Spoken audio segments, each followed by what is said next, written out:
one of the things I was looking at on this data you sent me is it doesn't talk about precipitation amounts. So that was the thing that really got Houston was 3 feet of rain in 2 days. Oh, that's nothing. 3 feet of rain's nothing. Well, there was some place that got 2 meters of rain. I know. 6 feet. Yeah.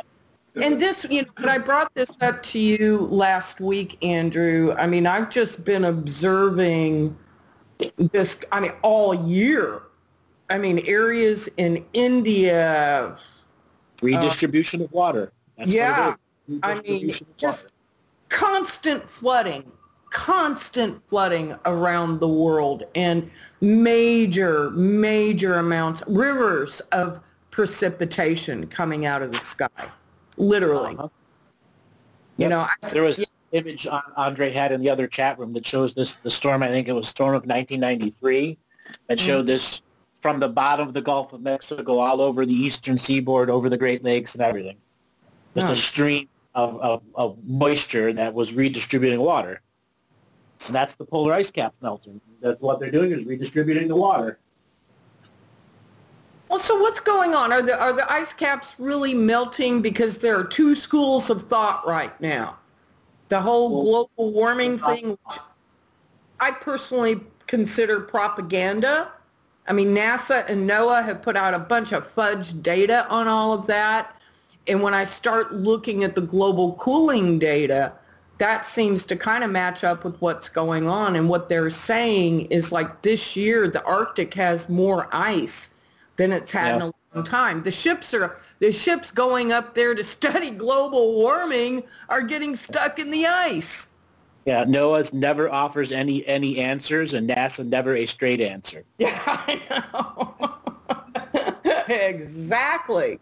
So it from what it looks like to me, the data that they've been pushing for 30 years is, and we're everything. up. Yeah, the whole theory of how the planet works. Right. And if you listen to these other guys out there, I mean, there's some really convincing data that we are on the cusp of a grand minimum, a solar grand minimum. And with the way I'm watching things really ramp up globally, they're saying by 2019, a lot of this is going to be spinning out of control with major crop failures, which India is already suffering these crop failures. Listen, India's been suffering crop failures for 25 years. Nothing new, nothing new. But yeah, when you get India suffering them, China, this year. That's all been going on. China had a frost so bad last year I think it was when their summer began, they should have never had a frost, and they had a freak frost that killed like 3/4 of their crops. Right. And that happens to the orange industry all the time with these freak ice storms that come out of nowhere. Yeah, and we had them this year in Kansas in June. Lost 30% of the wheat crop, so they said. That's a problem. You never know what to believe. I'm sensing a hurricane Annette brewing somewhere. Oh, there's always a hurricane Annette, 1 degree or another brewing. I mean, I do that vortex meditation stuff, so yeah. That's got a special red button, initiate hurricane mode. Actually, I talked to these hurricanes. I've worked with quite a few storm systems. Estelle was the first one that I really connected with, and that's when I was on Kauai and she was hitting the island. So yeah, I've got a relationship with hurricanes. I guess it's a torrid relationship. It's a what? It's a stormy relationship.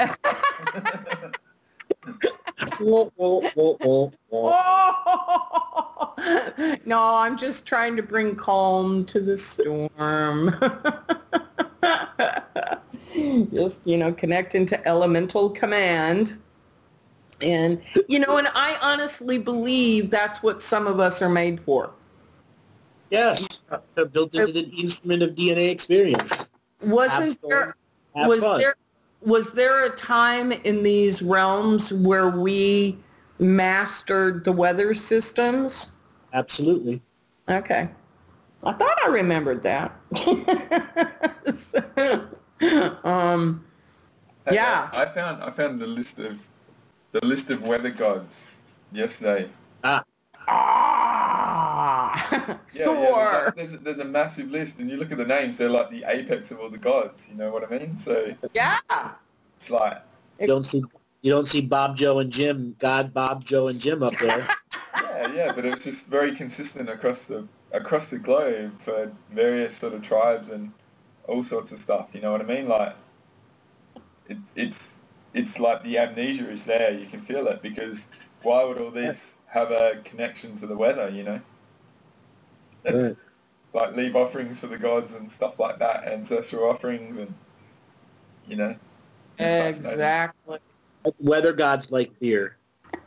Well, you know, one of the things I want to ask you about too with these storms, and I noticed this last year with the storm that hit here almost exactly a year ago, and then I think it was followed by Matthew that was like bearing down on Florida, was going to tear it up, and nothing happened.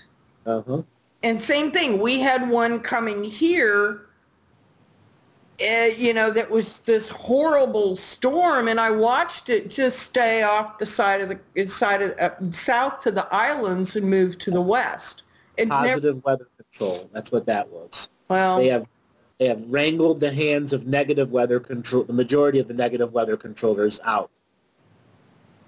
Because they know they've put the system up so bad that it's now ricocheting back on them 1,000-fold every time they fuck with it. Now, who are you talking about? Would that be people like myself that connect with the elements? And because I know I'm not the only one on the island doing this. The technological controllers. The technological ones. Okay. Well, and that's, that's a big question too. How much of this, earlier you were talking about just them taking things out and all of that. Now, who is they? In what realm are they taking things out from, and compared to the HARP and the weather manipulators, the ships that are sitting out in the ocean sending frequencies out? Because that's what a lot of people were talking about here. Whatever other people are talking about has no frame of reference to what I'm talking about. They may have little tiny little pieces of the puzzle, but it's nowhere near the size and scale at which you have to think to understand what these storms really are. There's a consciousness in that storm. Right. It's the collective and the uncollective doing a tug of war on the global narrative. Yeah, I was thinking what you're saying about there's a consciousness, because they're actually named. They've given a name. Yes. So to me, not an artificial name, yeah. That's like an actuation of the actual consciousness, you know what I mean? Like there's a completion by naming them. Yeah. Well, they are conscious. Did you get a chance? Did you get a chance to listen to the first video, Annette, or it hasn't been long enough? No, actually, it was queued up, and then Andrew. Yeah, no, not yet. I'm working on it. I'll give you the executive summary, but basically what Andrew sort of shared was, and this isn't in the show recording, so I'll sort of try and do it in more. But so if in Washington, they're looking to instigate the war drum at an escalated level, then a storm might brew up and come and aim for Washington until they put their drum down. So there's a relationship between doing messed up stuff and a storm brewing. And what Andrew said is like energy harvests, when the energy is returned and not harvested to redirect for, say, war, then the storm will dissipate. There's a relationship between those sort of things. And the other thing is mass hauntings of, the courts and all the infrastructure related to ghosts and demons and stuff. The massive rain forces people to move from the land, which removes their source of nourishment to maintain themselves, so it clears the land. Mm-hmm. Yeah. Yeah. Because you said like large amounts of rain. There was a cyclone Debbie, which was on like the northeast coast of Australia earlier this year, and there was 1 meter rain in 24 hours. Like 1 meter, it's like flooding was a massive part of Australia. So yeah, that. I was in a storm in Ohio. We had 5 inches or 5.5 inches of rain come down in 45 minutes. Holy None of the infrastructure could hold that much rain coming down that fast. No kidding. Yeah. So when the water was knee deep and 20 minutes into the rain, I'm like, holy shit, I'm talking to my mom and all my neighbors, like, we all going to get flooded. And then it started hailing on top of that. It's already knee deep water everywhere. Well, so what is that? How does a shaman like Andrew handle that? I mean, do you go into action? Very carefully. Very carefully. Good answer. Yes, I go into action. Well, I mean, for me, it's a lot easier to handle these storms when they're on the way, but when they're right on top of us, yep. You know, it's kind of almost after the fact. It's already happening, but you're more skilled at these kinds of things. So what do you do? Well, I usually have a fire that comes before the storm. I mean, the storm I was saying before, I didn't have any time to prepare for it. No one thought it was going to be a bad rain, and all of a sudden, you know, in Ohio, we could get these thunderstorms that come out of nowhere, and all of a sudden just like, pow! And that's what it was. Yeah. Yeah. I mean, one side of the town got flooded, the other didn't. Literally, that's how the demarcation of line. One side of the east was flooded, the west wasn't. Was your side flooded? Like Sydney gets that. Was your side flooded? Yep, it ended up being waist deep, 4 feet of water. Holy crap. 8.5 feet of water, yeah. When was this? Labor Day 2008. Interesting. Labor Day. I mean, you know, the way and I don't view any of this from a fear aspect at all.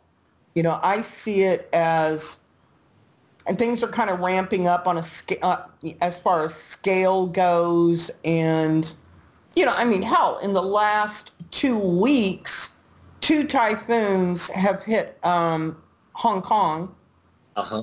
You've got the monsoons in Mumbai. You've got the Hurricane Harvey that just hit Houston, pretty much right on. And another superstorm Irma, cocked, locked, and loaded. Exactly. Right.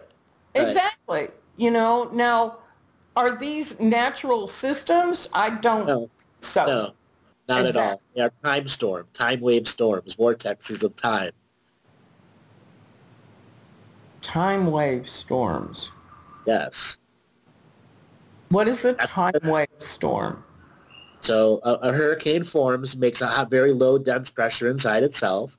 Consciousness comes and collectives in it. That consciousness is using all the programmed water that has all the history of humanity trapped within it. And then consciousnesses are made into a collective collections, and then you have waters that come down, which is programming the surface of the water. So the machine itself, a thunderstorm, is constantly taking programmed water, bringing it up to the sky, getting exposed to the sun, going back down. That's the cyclical representation of water. And then you add the consciousness into it, which is time traveling. Many different frequencies of time are programming into that water. So vortexes or rifts of time have also been on the surface of those water. All over Earth has time rifts throughout it, through many different centuries and evolutions and eras of light. This storm is now erasing paradoxes and time loops. It is taking things from one frequency of time and balancing them into this frequency of time.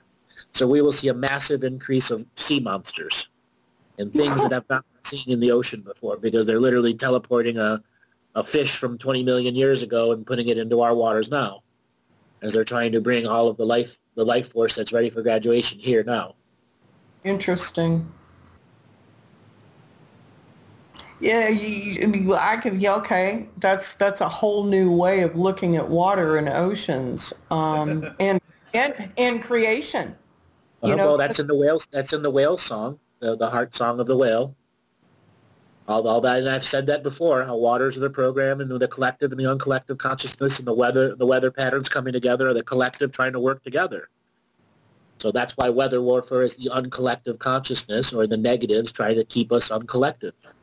What about the technological side of the warfare? Because from a strictly a 3D perspective, you can no longer allow a strictly 3D perspective if you want to be able to perceive this. That'll be a limitation that'll prevent you from the upper levels. Okay. So we live in a hologram. There's no actual physical solidness anywhere. First thing first. Yeah. 3D matrix was useless at that point. Yeah, no, I'm at the stage where I see both sides, and I'm trying to. That 3D perspective still comes in, because I was seeing financial warfare going on between the petrochemical industry. That's done already. Yeah. That's not going to happen. Their cooked books are too for them to have any kind of financial warfare. Well, I didn't know if this was anything it may be like an East-West type thing, with the BRICS nations trying to take out the Federal Reserve. And that's all bullshit. BRICS was done even before it started. It was just an illusion to get people to throw money to something new. And look, Brazil itself, which was supposed to be the linchpin of it, 2/3 of their government are under a corruption investigation.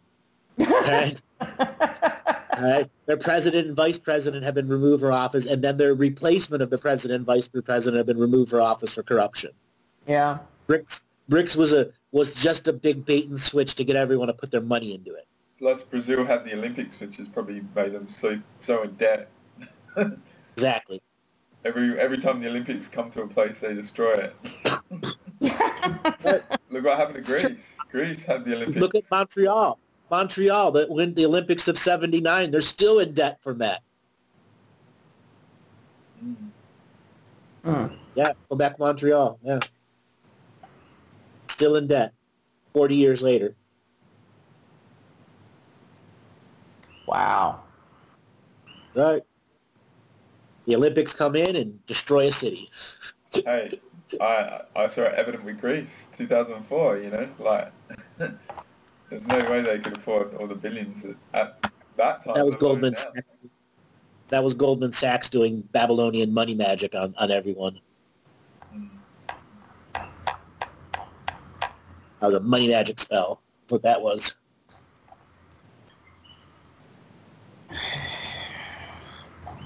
So when it comes to these hurricanes, if you begin to see them as non-3D matrix, there is an aspect that can be observed that way. The storm itself is the matrix, but in fact it is the transferring of the programmed waters, or the waters over the deep oceans, which are now coming over the lands, which are now reprogramming the surface of the lands too, which is removing entities that can no longer be here. It's enforcing the bifurcation and separation of densities. Because in the center of these storms is a wormhole that connects to the sun, which is sucking anything that no longer belongs here out. Wow. Think of giant, entity vacuums. Yeah, that's what I was thinking. So it makes like Mega Maid from Spaceball. Yeah. Anything to bring you some comment, some soft disclosure in Spaceballs, mate. Yep. So I'm seeing like what you're saying about the clearing of the land and the entities and stuff. Then they're sort of the foot soldiers with the artificial grid. So then the grid is cleared. Is that another thing that happens? Well, the grid has to be repaired for it to go back on full harvest mode. And it'll eventually be repaired. It's a matter of how fast and how effective they do it. Now, the grid's got multiple sets of backups. There's still a digital grid in place that's fully harvestable, so on and so forth. This is the older grid, the older infrastructure of esoterica that transferred into scientific esoterica, that then transferred into meta-science, which is where we're at now. Like the the pre-telephone power line sort of era, Right. sort of Yep. foundational sort of structure. Yep.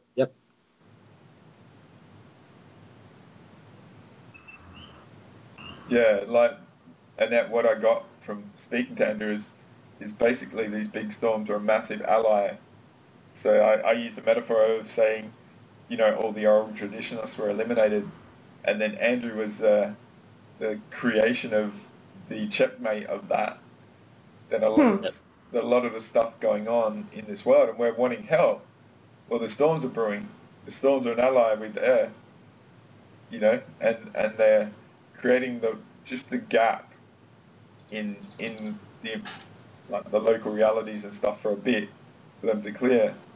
So and then stuff might happen after because we're still in unawareness of what the whole thing is. So I guess from that perspective, like doing these recordings and creating something to give people the potential of other variables going on might co-create the benefit, you know? Yeah. Well, you know, the perspective that I've been observing this. I watched the storm come through. There was a storm chaser stuck in a car wash, right, with 160-mile-an-hour winds tearing everything up around him. It was really interesting. I enjoyed the show Friday night. I just get into weather, you know. I just thought that was fascinating. I mean, literally, the building was coming down around this guy. It was crazy. But you're vicariously watching them. We were talking yesterday about storm chasers and what they are. The adrenaline. You know, those are all weather wizards of the old eras. Yeah. Well, now it's interesting you bring that up. When I lived in Norman, Oklahoma, God, you know, I was all through my 20s. That's where I went to radio broadcasting school. One of my best friends / lovers was he worked for one of the top news stations in radio, and he was a storm chaser. I mean, dude was crazy. Sometimes he'd come sit in my house, my driveway, and do his reports because I was north of Norman, and where I was at was kind of a null zone. Tornadoes didn't go through there because of the jet stream. And they're guys from the wild, wild west. So they're the old wizards. Yeah, they're the old weather wizards that now are storm chasers. Oh, cool. That makes so much sense with Bob. Yeah. Yeah, I get that. Okay, yeah. But that's what happens when you get your pink slip from wizard school because your job's been replaced by weatherman. Yeah. What? I can't be a weather wizard no more. Oh. Well, I had one of my good friends in school too was one of the top meteorologists out of the area. So yeah, I've always, you know, when you live in a place like Oklahoma, which is Tornado Alley, you become, I mean, if you're smart, you become aware. That's the tornado pregnancy ground. You become very aware of the weather and what you watch. So that's yeah, right. So yeah, that's why I'm. To me, it's fascinating. It's nothing about fear. It's fascinating, all of this stuff. But what I've observed from a metaphysical perspective on this Harvey storm is I think it's a real blessing for so many people because through adversity is where we really grow. And that's when we're really at our best is through adversity. As tough as it can be and traumatic, brings the best out in us. And I have just seen, and I've lived in Texas where, you know, the people there really needed to get into their heart space a little bit. You know, there's some interesting attitudes there. And I've just seen... Right. It hit the heart of racism. But it also hit the good people in the heart of racism. Forcing what? Separation of density. Stand up and be a good neighbor or you're going to suffer. Exactly. And so many people. I mean, today I saw a guy, looked like it was somewhere in Louisiana. He was on his little boat going through the bayou looking for possums and armadillos and, animals that were stranded. And he just had a boat of possums and armadillos he'd fetched up like a modern day Noah. And I'm just like, and he was just this big old fat Bubba dude with a huge heart, I mean, I just saw this big guy with a big heart. And, what would he be doing without that storm? To me, it's really brought the best out in so many people. And, it's not easy, I mean, watching what a lot of these people were going through, that's horrible. But at the same time, it does bring the best out in people, especially just surviving through that shit. Did you see the picture of a dog carrying a bag of food? Yes! That was cool as when I saw that. I know. I shared that one. And he found his owners, Yeah. You just want to, were you able to tell how that dog got there? Because I was like, oh my God, did he get left in the house? And he's smart enough to bring the bag with him. Bag of food, exactly. There's dog cookies in it. But yeah, today I saw like two men, they were like, I guess, rescuing cattle. And I swear to God, a lot of people would have left this one cow in the water. I mean, it looked like it was dead, and they brought it back to life. Got that cow up and out of that water. I'm just like, holy shit. I mean, she was literally on death's door going under, and they brought her up and saved her. Two men. Big ass cow.